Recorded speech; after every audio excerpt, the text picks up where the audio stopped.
Hi everyone, welcome to the Food for Thought stage. Thanks for joining us this morning. It's been a great 2 days. My name's Simon Alexander. I'm an executive producer at FoodFM and host of the Nightcap podcast, Life Behind the Michelin Star. And today I'm really lucky to be joined by André Lewis, who is the head of food at Harrods, for a deep dive into all things Harrods, operationally, sustainability. We'll cover a few topics. We'll also do a few questions at the end if we do have time. So if you want to think of any, just raise your hand for the last few minutes and we'll get a mic sent out into the audience. But André, thanks so much for joining us. Thanks for having me. Really looking forward to this chat. Just for a bit of context, I just wondered if you could explain to us and everyone how you and when you got the job, but also your sort of background, how you came to where you are today. Yeah. Well, I've always been in food, always been in retail for my entire career. My first job post-graduation was with a company called Abel & Cole, which is a small-ish but growing online retailer specializing in organic food. And I managed to blag my way into a job as a fruit and veg buyer. And in many ways, I still think of myself still as a fruit and veg buyer with, muddy wellies out in the field. That's kind of, one of my happy places. Yeah. But obviously, as my career went on, I gained more of an appreciation for other product categories, and I had the opportunity to really buy across the entire spectrum of categories with Abel & Cole, plus a sort of stint as the youngest buyer at the time at Waitrose. Wow. I think I was a bit of a rabbit in the headlights when I joined Waitrose as the youngest buyer. But it was an amazing time because it was their period of fastest growth. They were opening stores left, right, and centre, and there was a real sense of momentum at the time. And so what we could achieve with the products, with the supply chains, with range reviews, with MPD was pretty unprecedented, I think. And unusually for Waitrose, which was relatively small compared to the supply base, gave some more, I suppose, balanced conversations with the larger suppliers as to what could be achieved and what the priorities were. So that was a useful time. But I'd stayed in touch with Keith Abel, the founder of Abel & Cole, and he asked me back to drive the basket at Abel & Cole, which was really just a fruit and veg box scheme. Mm-hmm. And he said to me, just see what you can get other people to buy. Yeah. And so I spent about 5 years building sustainable supply chains in meat, fish, poultry, and prepared foods, dairy as well. And people really picked up on it. And we were always challenging ourselves to get over the 25 pounds basket size with Abel & Cole. And by the time I left there as the head of buying in 2017, we were well over £30. These were modest numbers at the time, but for a small growing business, it was very exciting. Yeah. We found that for chicken, for eggs, for milk, people had a real passion for the organic side of things, for the sustainability, for the story, for the single farm provenance, which is still something I'm personally very passionate about today. 2017, I was approached by Harrods, who were just at the beginning of a generational sort of investment program in the food halls. First time since the early 80s, I think there'd been any, which was, my kind of, when I was a child, where there'd been any investment really of note in the whole Harrods building and in the food halls. And so for the past 5 years, we've been refurbishing the 4 historic food halls, 5 if you include the wines and spirits room downstairs, which I'm also responsible for. Wow. And my time there's been cycling through the fresh food hall, the chocolate hall, the ambient food hall, which includes bakery, the wines and spirits hall as well. So design, direction, resourcing all of the product. It's been a comprehensive sort of project over the past 5 years. Back in 2017, after your experience at Waitrose, Abel & Cole, did you then feel ready for it? Did you feel like, because it was obviously such a prestigious brand, globally recognised brand, did you feel ready for that opportunity when it came along? That's a good question. I think my career has probably been characterised by taking the next job just before I was ever ready for it. Yeah. I don't know if anyone else has had that experience in their careers or not, but certainly a degree of maybe I'm being over-modest, but perhaps, faking it till you make it. But I think the thing that's made it easy for me is always connecting with the product and always connecting with the customer. And that's been what I've done in every single role. And it's simple, really. If you take a classic category management approach and you understand where's the customer coming from and what are we really good at and where do the two meet, then you'll have success. And that's what I'm still doing today, really. Yeah.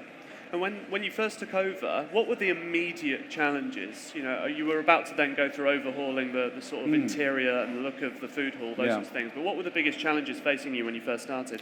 I suppose there were many, but the two big ones, I guess, were, for me personally, not having been involved in the concept to implementation shop fit process before, and doing that with a national treasure was kind of terrifying in some ways, but exhilarating as well. So to take these, heavily protected, listed food halls, the environment that everyone knows so well, the Edwardian features, the tiling, the marble floors, and so on, and then to be told you've got to decide what the overall macro space layout is going to be, what the fixtures are going to look like, how they're going to operate, what products you're going to sell in them now, but not just now, but in 5-10 years' time when these assets are kind of reaching maturity as well. That was a big challenge, but amazing to do. And the fresh food hall, which is the first one that I did when I started, we only had 12 months to do that entire cycle. And that links to the second challenge, which was some legacy supply chains, I suppose, that Harrods had, which, having come from a more ethical food background, I was very keen to understand better and to see what the opportunities were to improve those. Were there any specific examples of things that almost not had to go immediately, but you thought, right, this needs changing straight away here? Yeah, there certainly were. So I think that where we've made the biggest difference over the past 5 years is in supply chains around meat, fish, and lately tea and coffee and cocoa sourcing. And if you're interested to hear more about those, that's all on the harrods.com website, quite a bit of content. But particularly on UK-sourced meat and fish, quite early on we partnered with the Marine Conservation Society, who I'd previously worked with in my time at Abel & Cole, to only focus on selling and processing fish that are rated 1 to 3 on their sustainability scale, for example. So that meant removing any red-rated fish from sale. And as far as meat goes, we wanted to make sure that all of the meat sourced from the UK was in line with the RSPCA 5 Freedoms model. So that meant a whole new supply chain, actually, to be honest, on meat at the time. Wow. Which was an amazing process to go through. But luckily, I brought some fantastic contacts, with me from my experience doing that in the organic and ethical world previously. And just take us behind the curtain at Harrods of like the ratios of in-house products versus brands you bring in, and sure. how that operates on a sort of daily basis. Yeah. When we were talking about this a little bit beforehand, you were surprised by some of those ratios. Massively, yeah. And I don't know if it will surprise others or not, but over 50% of our sales are on Harrods' own label products. Much higher than I think a lot perhaps of people it's think. much higher than people would recognise. And there's a couple of reasons for that. One is that I include in those numbers anything that's sort of sold loose in the counter as well, if you like. So those fresh produce categories, loose chocolates and bakery and patisserie. And also it's because, I suppose, our brand partnerships are relatively selective. We're not previously in the habit of churning through a lot of brands, new brands to market, very sort of small, innovative brands. I suppose to some extent the reason I'm here today is to say we are interested in that again, I suppose. We don't want to miss the innovation that brands bring and offer, and it's incredible to see what's going on, here today. Of course, yeah. So many brands doing so many interesting things. But the other thing to bear in mind is that we have 230 chefs operating in the bowels of Harrods. Harrods is 7 floors up and 7 floors down, so it's lower, deeper than the Piccadilly line at its lowest point. Incredible. And on the sub-basement second level, there's a huge bank of chefs who are making not just things for the 26 restaurants that we've got in Harrods, but also for the food halls themselves. And the real centres of excellence that we have are in our production kitchen, where if anyone's been recently, they'll have seen the investments we've made in our sandwiches range, which is, I would say, probably the most beautiful and delicious kind of handmade sandwich range that you can get in the UK, and certainly the biggest scale of its type. Yeah. And the same goes for patisserie, fine patisserie, where I haven't done any validation of this, but I think we probably have the highest volume of handmade fine patisserie going through any retail outlet in London, probably only rivaled by some outlets in Paris. So there's a big focus on what we make ourselves. There's a big focus on the heritage products that people know expect of you and expect of us. Yeah. Tea, biscuits, preserves, and definitely on the lookout for biscuits and preserves this week actually, and potential private label and partner brands in those spaces. But where we're seeing the biggest success at the moment is in confectionery. Wow. Yeah, okay. Massive growth. Why do you think that is? Why? I think people are ready to treat themselves a little bit. I think there's some consumer mindset stuff going on. I think we did do a good job of the chocolate hall, which was refurbished and reopened back in May last year. And we just focused on the categories that people really love us for. So we have the biggest range of dragée, that's chocolate-coated fruits and nuts, under one private label in the world. And that's a huge growth area for us. Wow. We're sort of, we shift a phenomenal amount of that type of product. As we spoke about before, Harrods is such a globally recognised brand that with that comes potentially a bit of pressure to be at the forefront of innovation across the board, sustainability, how you're displaying products on the shelves. How do you firstly keep on top of that, and does that feel like a pressure that comes with the role? I think that's an expectation for sure. I'm sure I'm sure people aren't here to find out more about meat, but to find out more about Harrods. It's a globally recognised brand, and it plays a part in, I think, the public imagination. And one of the challenges is to make sure that you're fulfilling all those very lofty expectations of, because many people went to Harrods for the first time when they were a child, and that engendered a sense of wonder. And for the most part, people are coming back to rekindle that wonder in a visit. So how do we do that? How do we create that? It's like you're juggling being a department store whilst being a tourist attraction, which is a very unique thing to be doing. The footfall for the whole of Harrods is very high, one of the highest of any retail or non-retail destination in London. And most people who visit Harrods will walk through the food halls as part of their visit. Like it's a museum. Like it's just an experience. And it needs to not be a museum. It needs to be alive.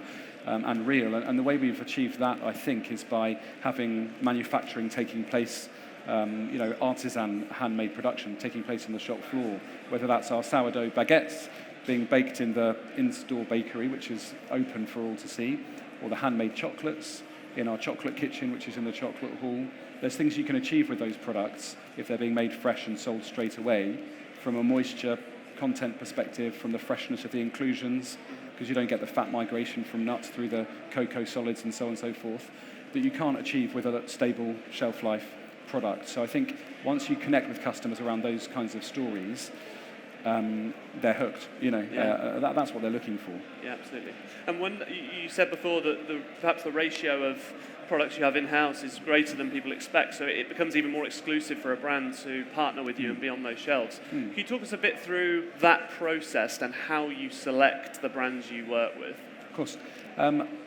We receive so many messages every day.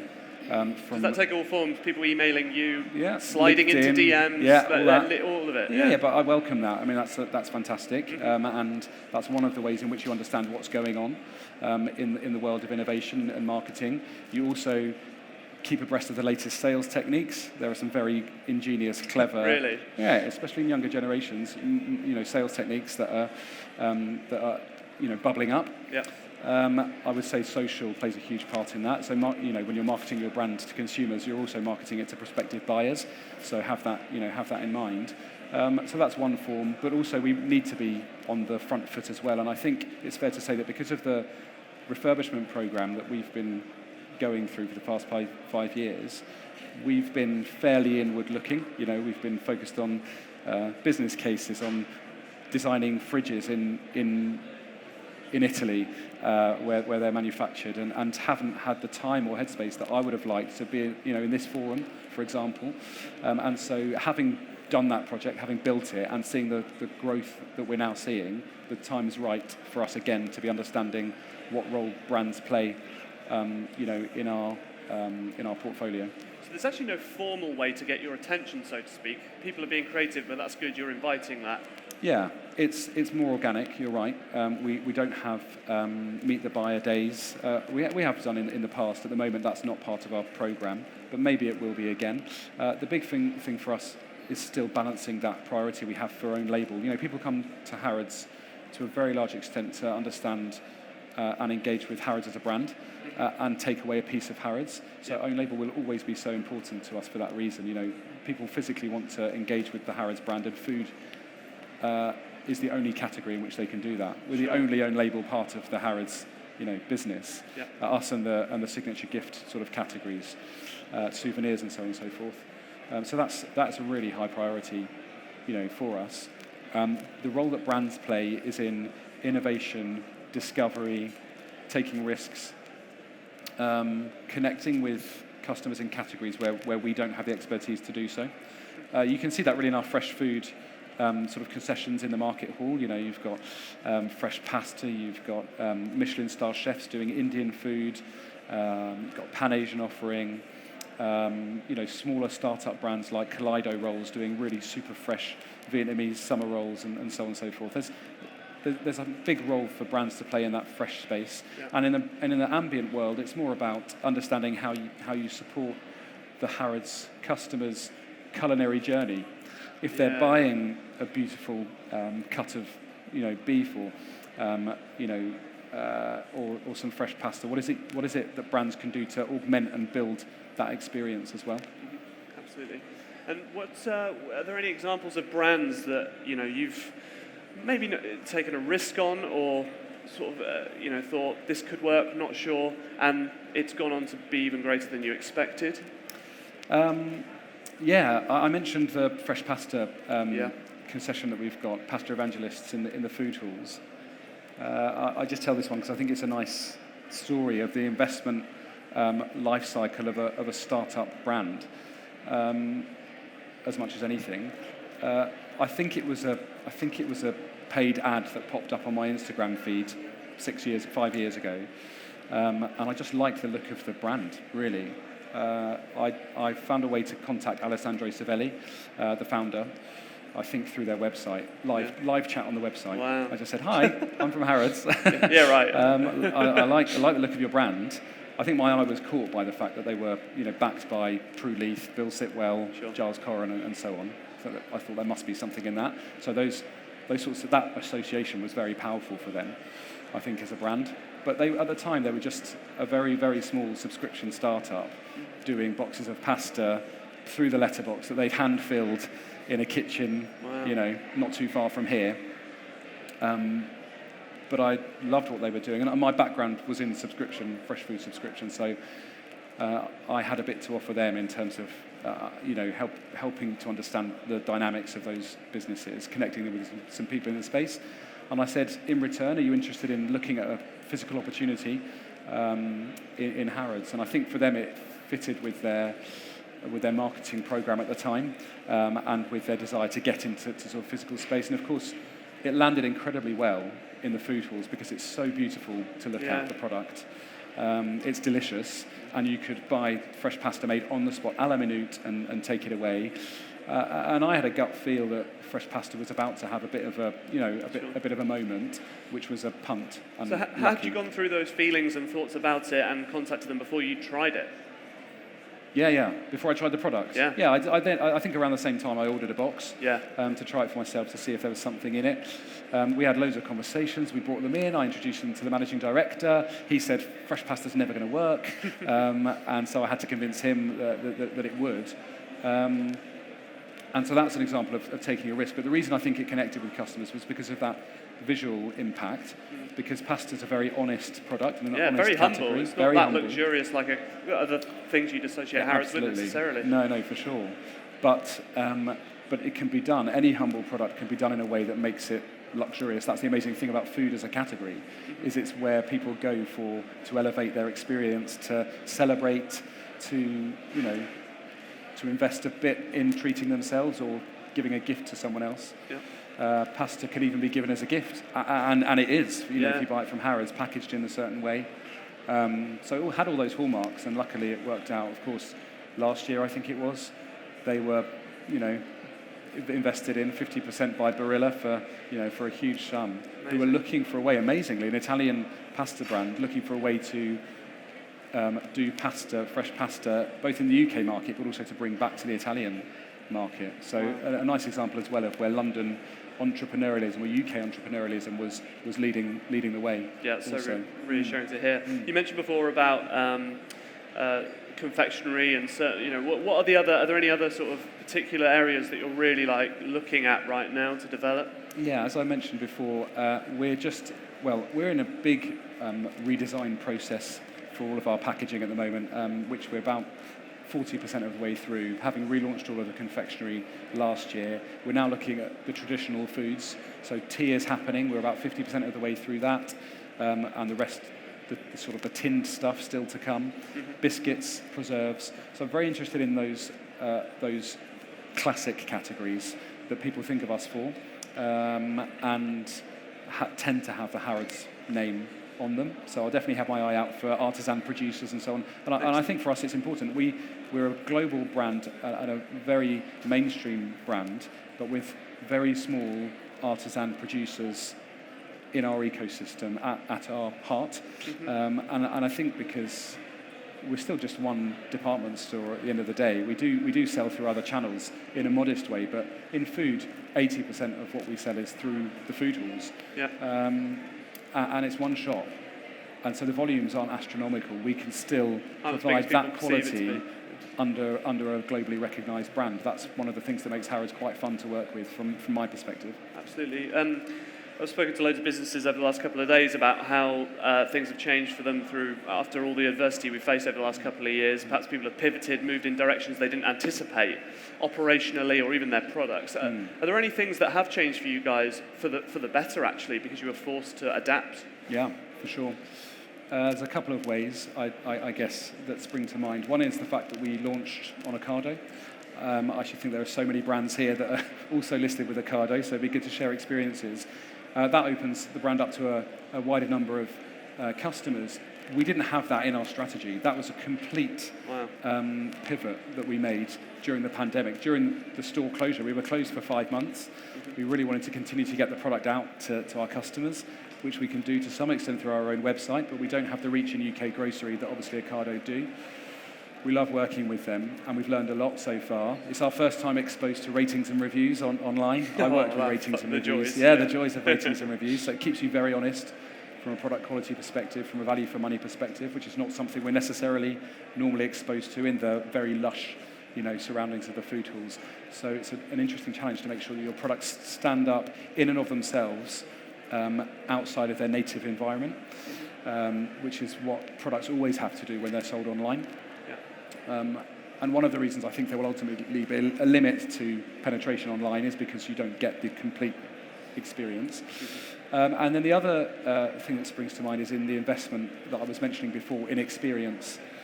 Experience is obviously, it was always a big part of retail. It's why I sort of fell in love with all of my jobs, even before my career, my Saturday jobs, they were always in retail because you're on a stage, you're performing, for your customers, you're part of their experience. And customers, for Harrods in particular, are, as we discussed, looking for that connection, that experience. So how do we continuously push that, educating our staff about our products so that they can tell the stories about who's making them, where they came from? Yeah. Is there a big onus on that internally? What is the process for staff members to learn about new products and brands? Because I assume things just can't go on the shelf and then the staff just read the back and then there has to be an education into what's out there. Mostly brands are very willing and really super keen to come in and educate staff about brands. So we have great education programs for customer-facing retail staff, where it tends to be a new brand will launch. And do a sort of a full experience and education sort of session with the retail colleagues who are going to be working with that product. But anyone can join, anyone can come along. That's important. We take our customer-facing staff in certain specialist categories to visit suppliers to fully understand and immerse themselves in the supply chain. So when we're looking at where our meat comes from, the butchers come with. Where we're looking at some of our ingredients that go into the prepared food and the restaurant supply chains come from, the chefs are with us. It's a joint, that's very much a collaborative effort. And of course, in wines and spirits, which I'm also responsible for, it's a specialist category. We're a beacon for people who already know about the product and category to come and share their knowledge and passion with customers, but also they get to go on trips to Amazing. Bordeaux, Burgundy, and so it's a perk of the job, I guess, but one that's really valuable to customers as well, in terms of educating them about the products. Sort of day to day, again, it's something that's come up a lot when we've been doing interviews across the past 2 days at the Fine Food Fair. Supply chain issues across the board for various reasons. Is that something that day to day is impacting your job? Is that big time, unfortunately. I think probably half my time is spent managing availability, cost pressures, and movement of goods, maybe more at the moment, which is not normal by any means. And I don't know if other people are experiencing the same. I'm sure other people are experiencing the same issues. I know our suppliers are. Perhaps in a weird way, people will be reassured that Harrods are facing that too, in a weird way. Even Harrods, maybe especially Harrods. Like I said, we don't have a super developed supply base. We're talking about people who are amazing at making products, but aren't necessarily logistics specialists or forecasting specialists or packaging specialists. So we have to have quite, a lot of very honest conversations, very open conversations, very reactive conversations at the moment in particular about all of those things. It's a big challenge for sure. One of the things we're investing in is automated forecasting, demand planning, which most of mainstream retail operates on as de rigueur these days, but Harrods is a traditional department store. There's a lot more that needs to be done in that regard for Harrods. And one of the other things that I'm here to do today is to connect with existing suppliers to say, we know we're not always getting that right. We want to work with our suppliers to improve how we're operating, make it easier for them to build the stock, to invest in the materials, and to have the confidence that we're always going to pay on time, and that we're going to take the volume that we've committed to. It's my main priority over the next 12 months. If we've got time, we could potentially take a couple of questions in a second. I just have one last question about the near future and what the priorities are for you. Obviously, the supply chain issues taking up the majority of your time, but what are sort of the biggest things Harrods are pinpointing in terms of evolution, sustainability, and where the store might end up? Yeah, our buying model is relatively simple, and the priorities more or less stay the same and or mirror the wider market. We run a category management program that's an annual cycle that we've adapted for luxury. As I said, the supply base is not always, super developed in terms of the logistics side of things. So we don't, or even the insight side of things. So we spend a lot of our time working out where the customer's going globally. Obviously, we've got a global audience as well. So we're not just looking at UK trends. A big portion of our spend comes from Northern Europe, from the USA, from the Middle East, from the Far East. Those are the kind of the centres really where a lot of, especially our high value stuff comes from. So always understanding the customer within that category management cycle is critical. So centre of excellence for luxury category management is a big priority for me and in how I'm developing my team. Quality, product quality, and making sure that we're really delivering on the Harrods brand promise, which under the stewardship of Divinia Pearl, who's the new Harrods own label director, is a huge focus for us as well. That's number 2.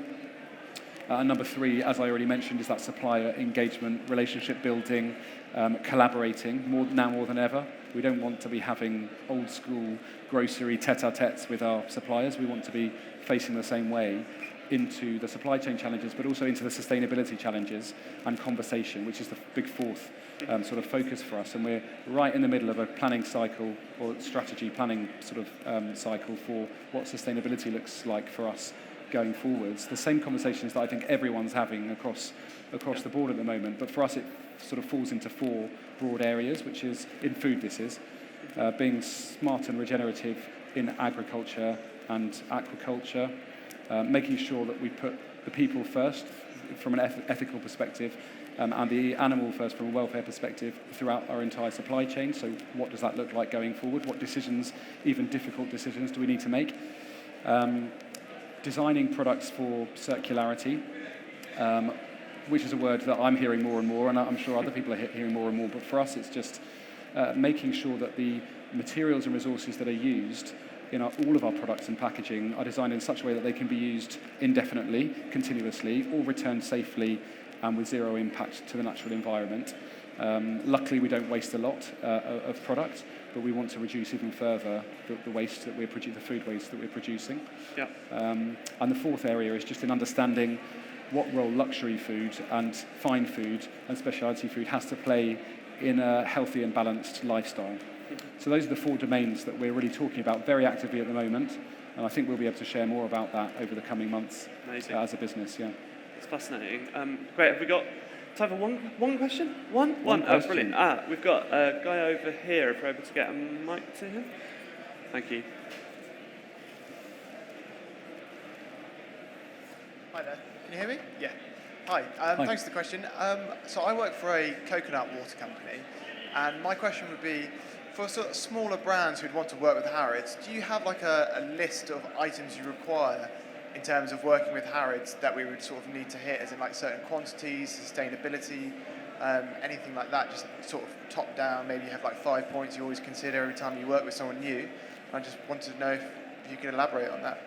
Yeah, I guess that. Do you mean in terms of getting our interest, or in terms of actually the operational sort of complexity of supplying us? Both, really. Okay. If you have time. Yeah. Well, I'll try run through briefly. I think I touched a bit on what it takes to gain our interest. I think the key thing is, what role does your product play in the lifestyle of our customers? And bear in mind this is. Food's quite democratic, obviously, so we do have all comers and all types of customer. But in particular, when a customer's looking for something special, either from a celebration perspective, or to make the everyday special, or they're looking for something that really forms part of a considered, healthy, balanced lifestyle, but has to also be beautifully packaged and really be kind of holistically sort of considered. And I think sometimes that's where some smaller and challenger brands maybe fall down, is they, it takes a lot, doesn't it, to develop a product and packaging. And once you're on a track, sometimes you're on that track, and how can you be dynamic and make sure that if you wanted to adapt, and we're really serious about getting a listing in a sort of premium environment, what does the premium version, the even more premium version of your product look like? I think that's one consideration.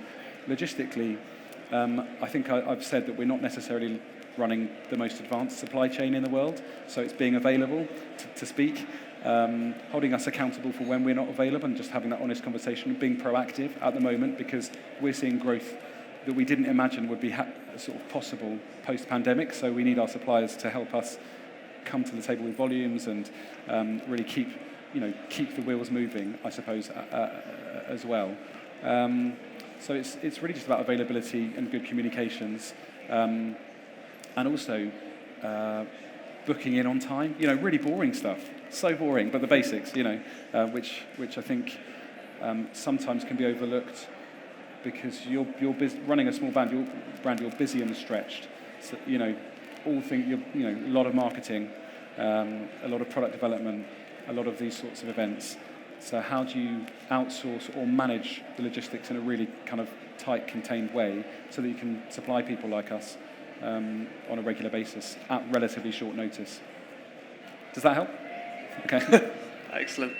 Thanks so much, everyone. We've been recording this for a podcast via the FoodFM network. You can follow us via our website. Also, all the usual podcast places, so Spotify, Apple Podcasts. If you want to share this with your friends, family, or even colleagues, businesses, if you think this conversation was useful, there's a QR code just on the banner to our right.